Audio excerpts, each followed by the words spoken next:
What's up, Chiefs Kingdom? Noah Gray here, tight end for the Kansas City Chiefs. Make sure you like, share, and subscribe to Josh's channel and check out showmefootball.com for more. What is up, Chiefs Kingdom? Welcome back to another video on my channel. My name is Josh Fan of showmefootball.com, covering your Kansas City Chiefs. And the Chiefs just dominated the Detroit Lions 30-17 at home in week 6 to get back to 500.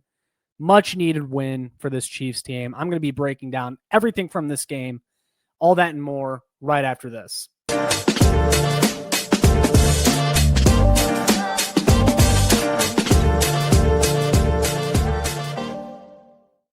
Ladies and gentlemen of Chiefs Kingdom, welcome back to another post-game breakdown here on the Show Me Football YouTube channel. Before we get into all the takeaways, I kindly want to ask everyone to please like, share, and subscribe so more Chiefs fans can find this. Make sure you go ahead and hit that notification bell as well for future Chiefs content. But with all of that being said, without further ado, let's get into the takeaways from the Chiefs' dominant win over the Detroit Lions at home to get back to 500. Much needed win. It cannot be overstated how much the Kansas City Chiefs needed this game, especially after how things went and that meltdown loss to the Jacksonville Jaguars in prime time last week. And I mean, you're sitting there today thinking to yourself, watching the Jaguars struggle against an okay Seahawks team, thinking like, these guys aren't good. We should have beat them. We didn't execute enough. In this game, the Kansas City Chiefs came out, they responded well, and they beat a very good Detroit Lions team.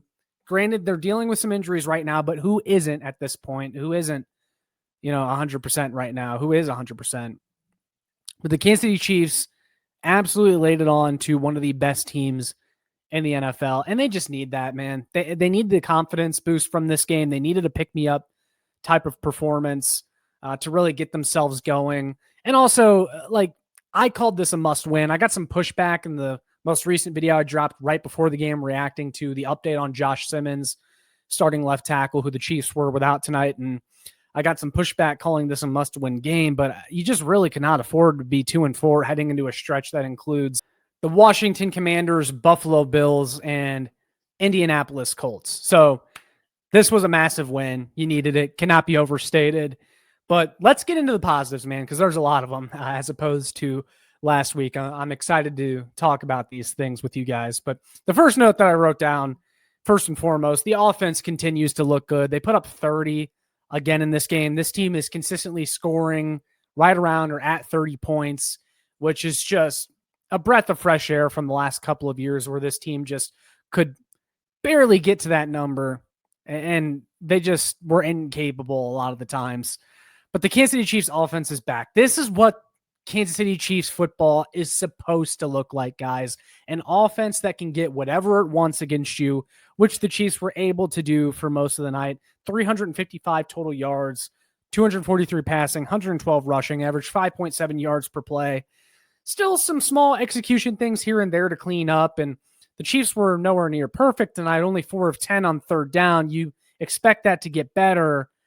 The Chiefs definitely left some yards and some points out there on the field for sure, but they felt in control of this game for the most part, outside of maybe that first drive from the Lions on offense where they elected to receive, and you felt like, okay, we might get bullied tonight. But the Chiefs really controlled most of this game, and there were some opportunities to put it away a little bit sooner, but ultimately they did. And to do that against a good Detroit Lions team, I think that's a victory. That was the objective, and the Chiefs were able to do that. And Patrick Mahomes is playing at an MVP level right now, guys. I mean, he started off the season kind of slow. And look, now that the Chiefs are starting to get some pieces back, they're starting to get healthy on the offensive side of the ball. Excuse me. He's starting to look really good. This is the Patrick Mahomes we've come to know and love that has just been in hiding, for the past couple of years. He was 22 of 30 tonight for 257 yards, 3 touchdowns. Also had the rushing touchdown and had closer to 290 yards of total offense by himself. He just continues to really impress me so far this season, and he just has the look of someone who just is not going to be denied most of the time, and I love seeing that from him. He's playing with a fire once again because he knows that he finally has the soldiers to go up against some of these great teams in the NFL again. And the wide receivers are starting to get healthy, and that shows. And Hollywood Brown, he was someone that I pointed out specifically tonight on Twitter as someone that, has really impressed me. He had 2 touchdowns tonight. You can see he's starting to get some of the explosiveness back from that ankle injury that he dealt with early in the season. He's healthy again. I like Hollywood Brown. I like what he adds to this team. Xavier Worthy is there to do the little things, to get you those first downs, to keep the chains moving. And I just love what we're seeing from the skill positions on this team for the most part.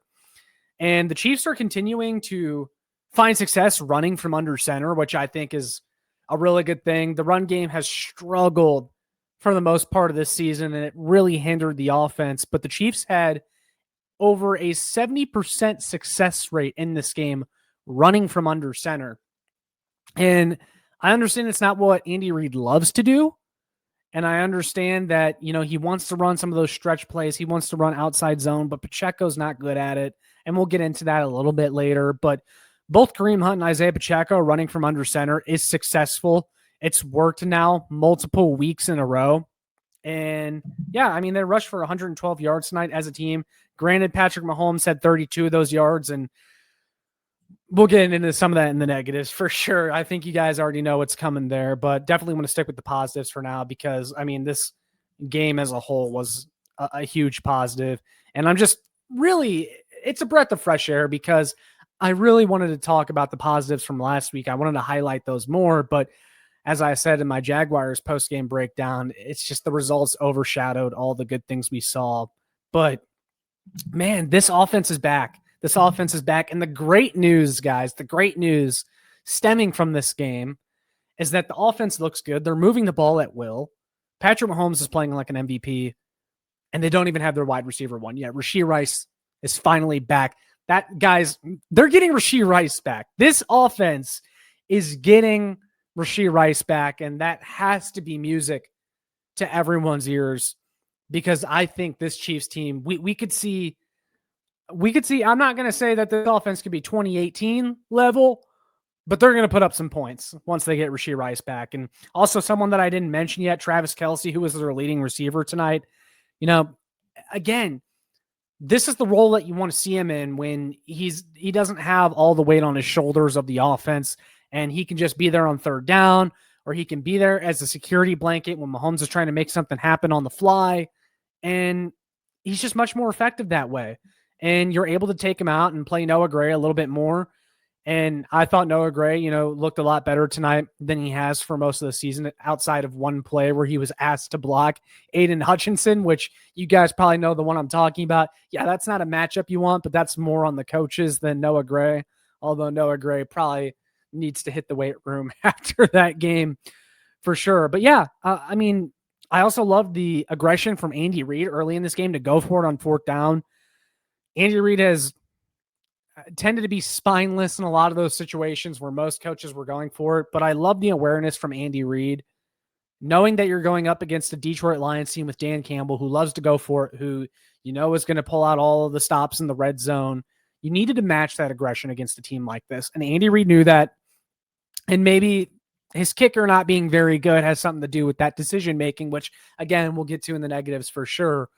But I'd like to see the aggression from Andy Reid. The creativity, that was something that Lucas Murphy and I talked about from the beat of KC earlier in the week after the Jaguars lost. Like, where's the creativity with this offense? I think we saw a lot more of it tonight. We saw a much more diverse, playbook tonight. Just the under center runs, but some of the trick plays that they were able to pull out. In the passing game, there was a lot of unique stuff that the Chiefs pulled out tonight. And yeah, I'm just smiling from ear to ear because this is Kansas City Chiefs football, guys.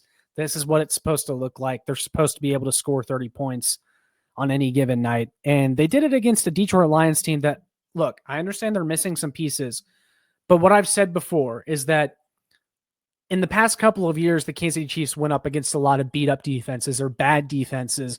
And we said, okay, this is a get-right game for the offense. Well, we need to see something in this one. And they wouldn't even do it against those types of teams, those types of defenses. Now that they're doing it on a consistent basis, it just gives you the confidence that they're going to continue to build on offense, and they're going to build off of this performance, and they're only going to get better And like, I was catching some flack after the Ravens game for saying like, hey, we need to see it multiple times before I just declare everything as being fixed. And now we've seen it multiple weeks in a row. And the Jaguars game, like, the offense looked really good. It was just the turnover from Mahomes that really killed them, and the execution, which is the main thing I harped on after that game, just execution errors left and right. But offensively, just looking at that purely from the offensive perspective, the Chiefs are finding success right now. They're rolling right now. And the last positive as far as the offensive side of the ball that I wrote down, take a bow, Jalen Moore, who we talked about right before the game once the news broke that Josh Simmons was not going to be able to go tonight. I said, look, Brett Veach, you paid this guy $15 million per year.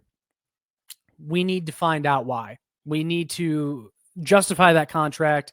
We need to see Jalen Moore go out there and fill in like he was a guy that was expected to be the Chiefs starting left tackle before they were able to draft Josh Simmons. And I thought Jalen Moore was awesome tonight. He let up a couple pressures. He had one very early in the game, and then he had one very late in the game, but nothing costly really at all. For the most part, it was silence from his side of the line. That's definitely a guy that, look, if he had to play 3 or 4 games and Josh Simmons got hurt or something like that, you're definitely not panicking. In fact, you actually feel pretty good. Really impressive performance tonight from Jalen Moore. Loved what we saw from him. So, yeah, take a bow, Jalen Moore.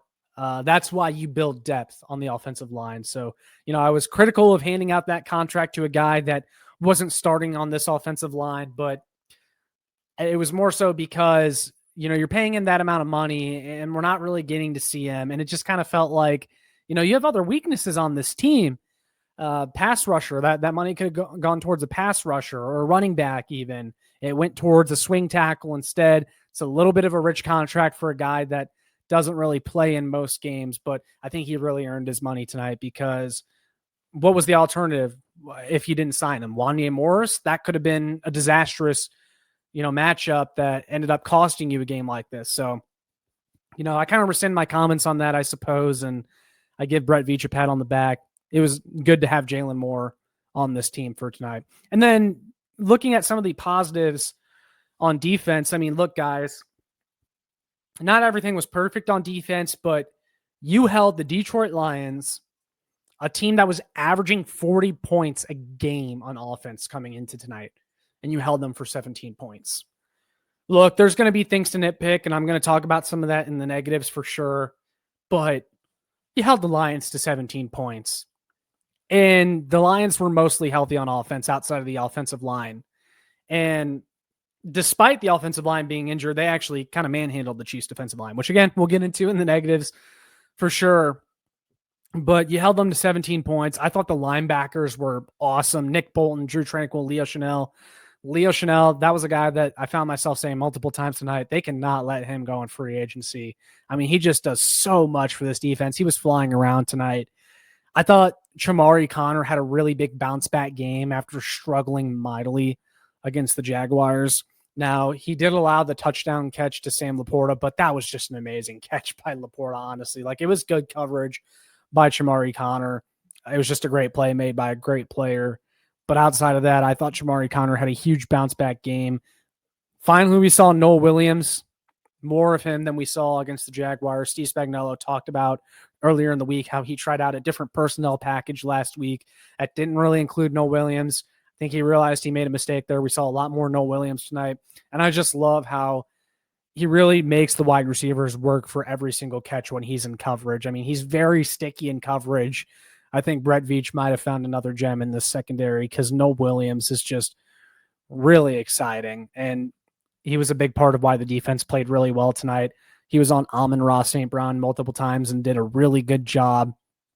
And you just have to give a round of applause for this Chiefs defense holding the Lions to 17 points. Dominant performance, really, on both sides of the ball for the Kansas City Chiefs, but it doesn't come without the negatives. So we're going to talk about a few of those negatives. But before we do that, I do want to take an opportunity to show you all a message from our partners on this channel. So let's go ahead and check that out.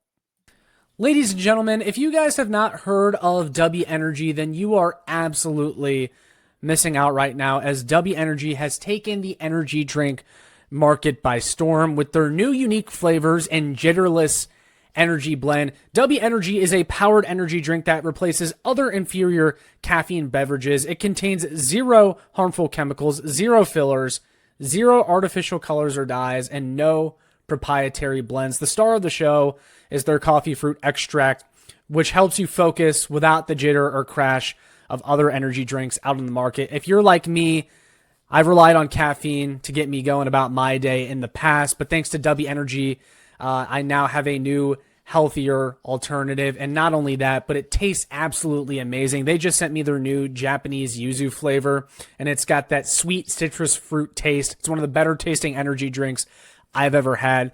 W Energy is what's been keeping me powered lately, especially throughout this rough stretch for the Kansas City Chiefs. But best of all, guys, you can get an additional 10% off your W order using my promo code down in the description. Go ahead, click that link, go get your W order, and then put in the promo code SHOWMEFB for an additional 10% off. W is absolutely amazing. I love what they've been sending me so far. And best of all, guys, you can go and take advantage of that discount. So go get your W. Go check them out. They're going to be partnered with me all football season long. Ditch the caffeine. Go W. So yeah, guys, there you have it. Definitely go ahead and take advantage of that sale going on right now by using the promo code and the link that is all in the description down below. But back to the video topic. So we do have a few negatives to talk about tonight, things to improve on. The first thing I wrote down is the Kansas City Chiefs, unfortunately, might have one of the worst defensive lines in the NFL, which is kind of amazing to think when you consider that the Chiefs were able to hold the Lions to 17 points tonight. But the Lions were able to sustain a few drives where they kind of embarrassed the Chiefs defense, you know, on a few separate occasions. And it was because either Derek Nottie, who, if you guys saw the PFF rankings at the beginning of the game, is literally the worst ranked defensive tackle in the NFL, 119 out of 119 players. He was getting completely washed out, like 5 to 10 yards on every single run play. The Lions were running straight at Derek Nottie every single time. I don't understand why. I mean, it really is unfathomable to think that the Kansas City Chiefs, who sell themselves as a team competing for a Super Bowl, gave up a draft pick to acquire a defensive tackle from the winless New York Jets. And he wasn't even going to make the New York Jets. He wasn't even going to make their roster. And the Chiefs gave up draft capital to bring him back, and he's the worst starting defensive tackle in the NFL. I will never understand that. I thought George Karlaftis was mostly silent tonight again. I know that he's like 10 or top 10, in pressures this year, but not all pressures are created equal. Tonight is an example because he's just not winning quick enough. He's not getting quick pressures. He's not beating his guy one-on-one enough to justify the contract the Chiefs gave him. He's just not. Charles Omenihu got one cleanup sack tonight that was created by Chris Jones absolutely disrupting the play. And the other times that the Lions were able to have success on offense because this pass rush wasn't getting to him. Chris Collinsworth pointed it out multiple times how the Lions' protection was just amazing in this game, despite the fact that they had a third-string left tackle. Their offensive line is beat up, and the Chiefs' defensive line could still barely muster any pressure on Jared Goff. And they were getting completely washed out in the run game. And I know some people are still going to talk about the effort from Chris Jones, but look, guys, I understand it. I really do. But what is he supposed to do? His team, he's literally out there playing with the Kansas Jayhawks defensive line. No disrespect to my Kansas fans that are also Chiefs fans that watch this channel. Sorry. But it's just ridiculous. They're going to have to acquire a pass rusher at the deadline, in my opinion, because you got away with that one tonight, but it's going to bite you in the ass at some point if you can't get pressure on the quarterback. It just didn't happen tonight. I still think the Kansas City Chiefs need a running back. I put that as one of my negatives. You know, Pacheco, again, they found success running from under center, and when you look at the box score, he was efficient, but it still felt like one step forward, two steps backward for him tonight because there's just still too many negative plays with him. He's not explosive enough in outside zone. He can't move. He's good running downhill. That's about it. I don't want anything that he did tonight to preclude the Chiefs from going out and getting a running back at the deadline. There's been some reports that the Chiefs are sniffing around the league potentially for a running back. I hope that doesn't change after tonight because they still need one. Because if the Chiefs were able to have success running the ball with the guys that they have tonight and last week, imagine how good they could be if it was Breece Hall back there instead running the football. Just my opinion. And then the final negative from tonight's game is, unfortunately, once again, Harrison Butker, the kicker, who's missed again, which continues the trend of, missing a kick in just about every single game. And it was an extra point this time.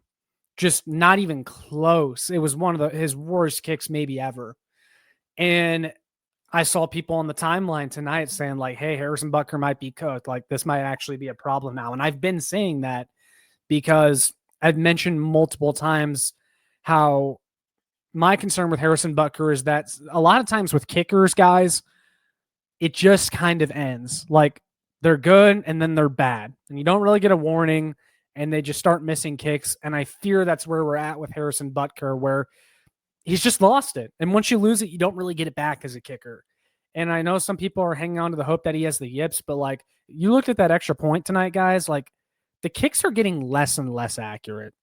Like this is bad. This is really bad. And I definitely think his inability to even make an extra point is part of the reason why Andy Reid was more aggressive on fourth down in this game. And I totally understand it. So the Chiefs might have a kicker problem. They have a pass rusher problem. And they still have a running back problem. So those are the main negatives. Those really have been a common denominator throughout every single game. But I don't want to focus too much on those because I think tonight was a step forward for the Chiefs. It was ultimately a positive performance from them. They're back at 500. They're getting Rashee Rice back. All is well in Chiefs Kingdom right now. So those are my thoughts on the Chiefs' dominant win over the Detroit Lions in Week 6. Definitely want to hear from you guys down in the comments below what your thoughts are, how you feel about the Chiefs after this game. Definitely let me know down below. All that being said, make sure you like, share, and subscribe so more Chiefs fans can find this. Make sure you check out my work on showmefootball.com for more. And last but not least, follow the Twitter at ShowMeFB. All that's down in the description below. Make sure you go and get your W. That's all I got for this one. I'll see you all in the next one. And as always, go Chiefs.